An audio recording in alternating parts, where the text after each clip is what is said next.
This book is the greatest addition to Warhammer 40k, and yet it took 35 years for it to come back and totally rock our world. Sort of. So Warhammer 10th edition is coming out soon in like a couple of weeks, I guess. It's coming out in June.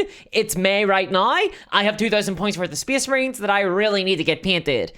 Oh dear God. And 10th edition is bringing with it a lot of changes to the core Warhammer 40k gameplay. And a lot of this has been covered in exhaustive detail. But yet, there are elements that has gone very underreported. Things that I have not seen much chatter about online, which is really concerning because these are elements that are super important to me. I am talking, of course, about this. No, not the Codex system and not the Gene Stealer cult. I'm talking about the little gem that is hidden inside. The thing that connects these two books. And it is not my arm span. So Warhammer 40k, I think, rightfully gets a lot of shtick out there from wargamers, but there is something that it does better than most other war games. And I am, of course, talking about list building. And I am, of course, talking about narrative play. I don't talk about this often on the channel, but I am in actuality a narrative player. I love narrative games, much more so than competitive games. This is partly because I suck at actual strategy, so, you know, that's a little bit of a bummer when it comes to trying to win games. But also because, really, the thing that attracts me to war games over something like, say, board games, is that I can customize and build my own miniatures. I can create my own stories around them. It's that element of play that really gets me hot under the collar. And as a result, narrative play has really been the thing that has connected me with Warhammer the most. I mean, what can I say? I'm a big role player, both inside and outside the bedroom. And when I first started Warhammer 40k, narrative campaigns were more akin to hex grid maps. They were battles over locations. Map-based campaigns used to be all the rage when I started in 4th edition Warhammer 40k. But if we go further back than that, if we go deeper beyond into the abyss, into the ancient days. Between the time when the oceans drank Atlantis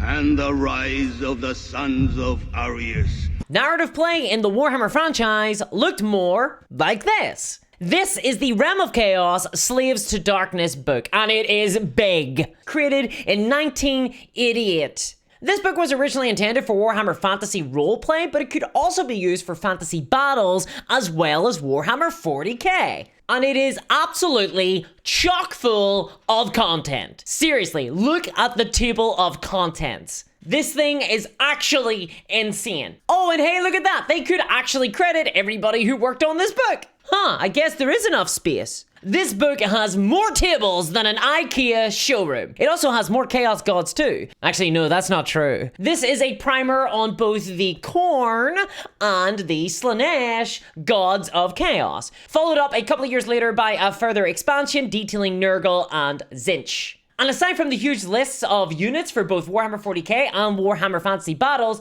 there is also the main attraction of this bad boy. A build your own Chaos Warband and Warlord section. And boy, it is fun. And I'm gonna put down this book now because it is incredibly heavy.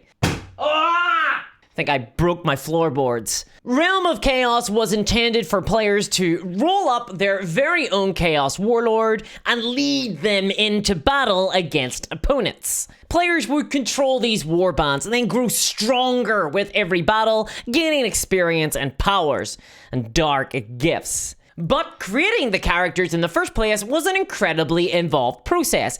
Very similar to Build-A-Bear, except you don't get to choose your bear, and you don't get to choose what goes on your bear, and you also get eaten by the bear at the end. It was a little bit unforgiving. There were tables to roll on. You completely randomly rolled everything from your race to the weapons and equipment that your warlord had to the dark gifts that were benefacted onto them by their dark masters. You got to roll up your magic spells as well, and these were all determined by the god that you chose to follow. Khorne, Tzeentch, Nurgle, Slaanesh, or unaligned. And of course, your stats were randomly determined based on the race that you were. This led to a little bit of an imbalanced game, to say the least. For example, whenever I played this, I rolled up a human warlord, right? Not too bad. I got a magic sword.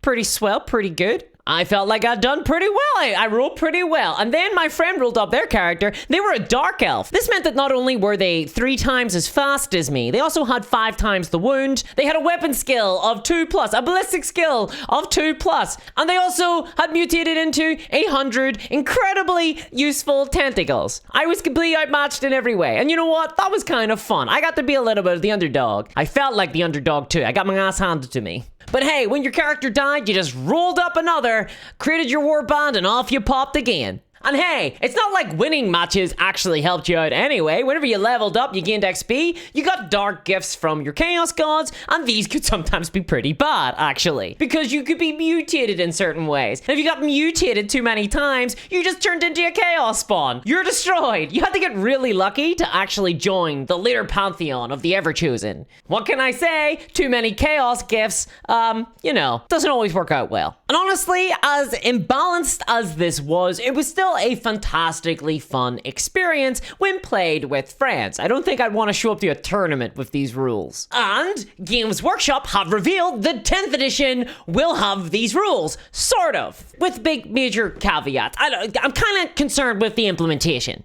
Because, after all, I am a complicated person with a sophisticated palette. Now, when I say the Games Workshop are bringing back Realm of Chaos, they aren't releasing that book again. They aren't updating that book for 10th edition. No, they're doing basically the next best thing. They are bringing back Crusade mode. Crusade mode for 10th edition. And I am incredibly excited for Crusade. I gotta be honest. Crusade mode is awesome. It follows in the tradition of Realm of Chaos, and it is absolutely one of the best things that modern GW have done. What you'll do is, when you choose your army, you will be able to play a certain warlord. You can build up your forces, and each individual unit that you have levels up, and they get these different abilities depending on how much XP they get. Unfortunately, they don't have a chance of turning into Chaos Spawn, which I think is totally a missed opportunity, especially for the Chaos armies. They can't die though. Your units can't die permanently, which I'm a big fan of. Yes, I play Imperial Guard, how did you know? But nevertheless, it's this idea that you play battles, you gain power,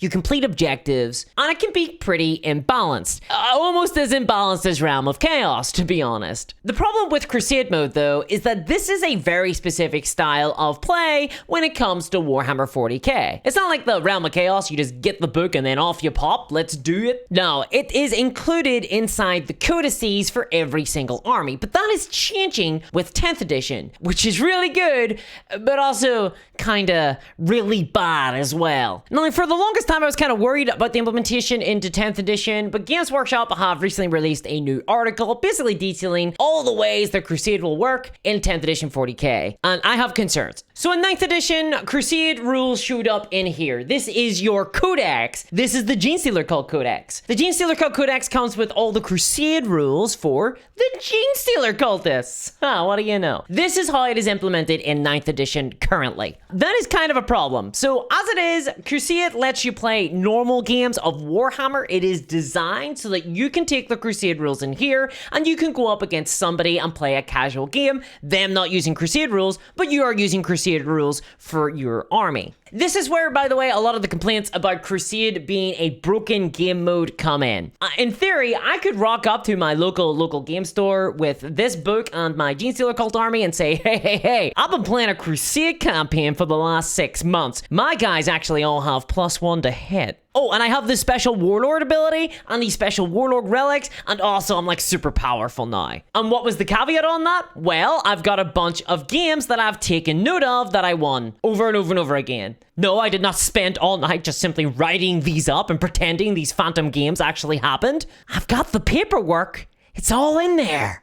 Honest. And this is kind of a problem with Crusade. Games Workshop sort of intended it to be like this, but that's not how Crusade mode should be played. It should be played exactly like Realm of Chaos. It should be played by a group of people who want to play Crusade. It should be a campaign mode only. Just be careful about who you invite to your campaign games. Although that is good general advice, I think. Now, one of the big problems that Crusade had in 9th edition was that it added a ton of rules on top of what was already a pretty complicated and bloated game system. Seriously, one of the biggest complaints with 9th edition is that it's too bloated, there's too much stuff. What does Crusade add? A bunch of new stuff. You have to track the XP of your units, you have to track all these new relics, you have to track all these new stratagems, you have to track the actual, depending on what army you're playing as. If you're the Imperial Guard, you've got to track your tour of duties. If you're playing as the Genestealer cultists, you've got to track your insurgency and what planets you're currently being an insurgent on. There's just so much stuff going on, which is really cool and very thematic and very fun.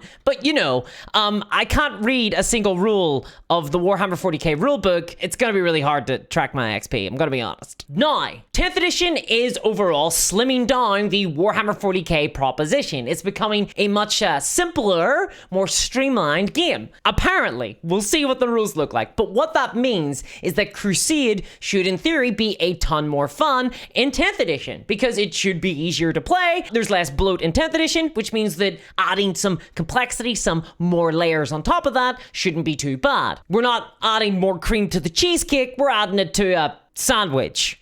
Just a little bit extra cream on your sandwich. Perfectly normal. I think that works.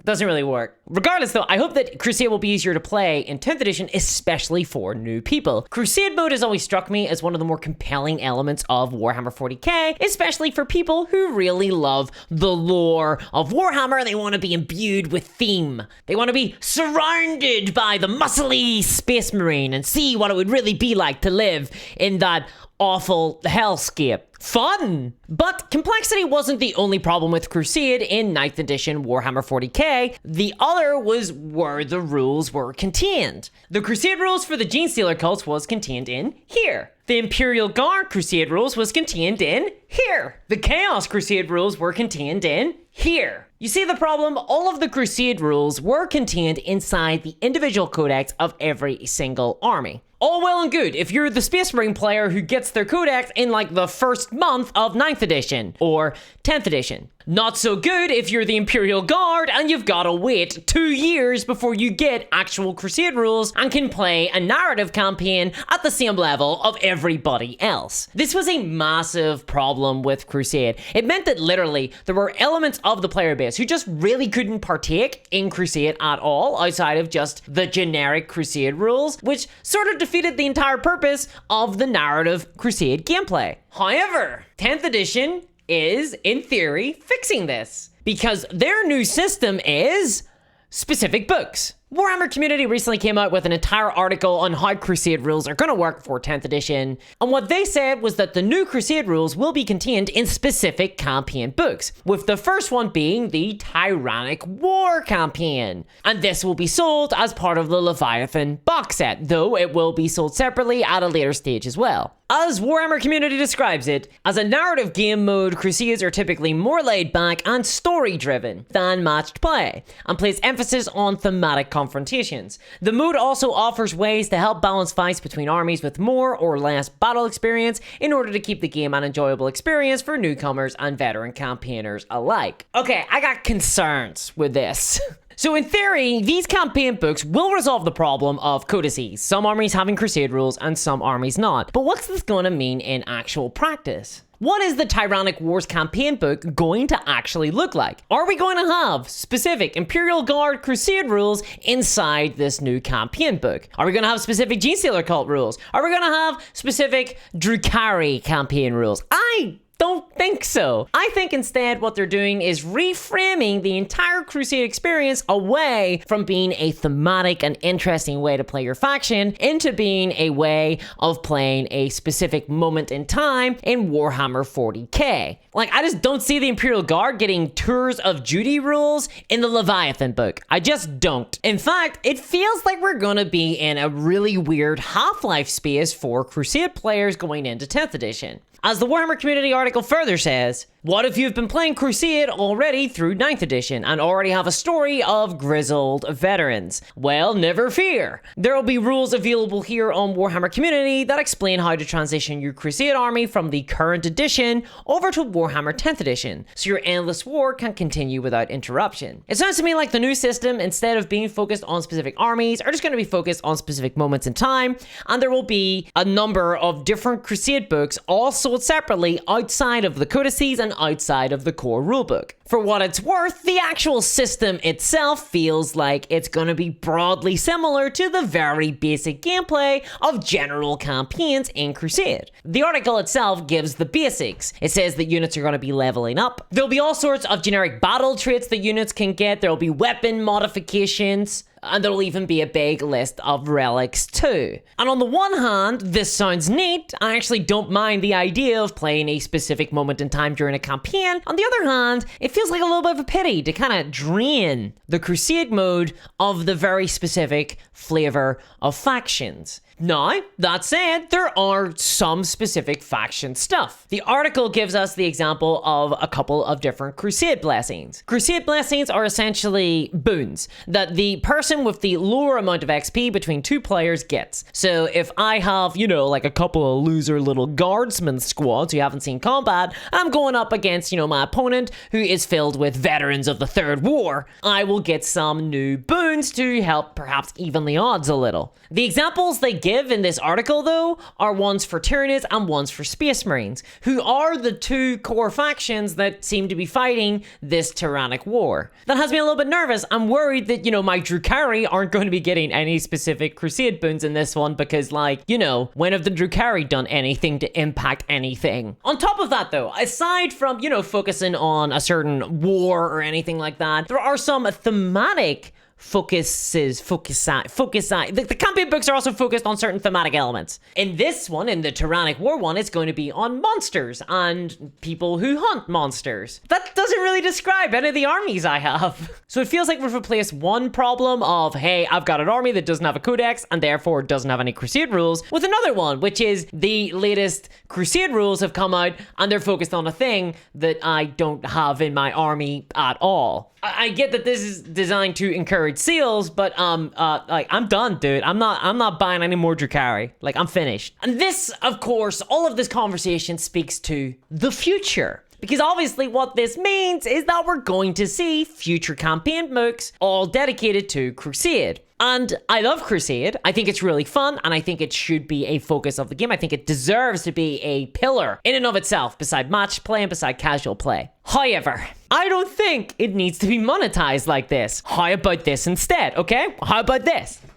How about this? How about just a Crusade book? How about we do all the rules of Crusade and we just have the rules in a single big book? Put in the Imperial Guard Tours of Duty, put in the Genestealer Cults Insurgency, put in the Drukhari thing, the real space raids, I can't remember what it was. Put in the Crusade rules, the specific Space Marine Crusade rules from Crusade. They don't need to do specific campaign books, they just need to release a Crusade book. In the Warhammer Community article, they are specific in that they want to try and help newcomers get into this game mode. Well, here is a little bit of a concern. By having a bunch of different campaign books, some of which are probably going to be limited as to when you can actually get them, that's going to be really confusing for new players. I can already see the future, and it looks a lot like Necromunda. That's a game that suffers a lot from having just way too many books, including campaign books. There's 12 different campaigns for Necromunda, and as a result, I play none of them anymore because I can't keep up.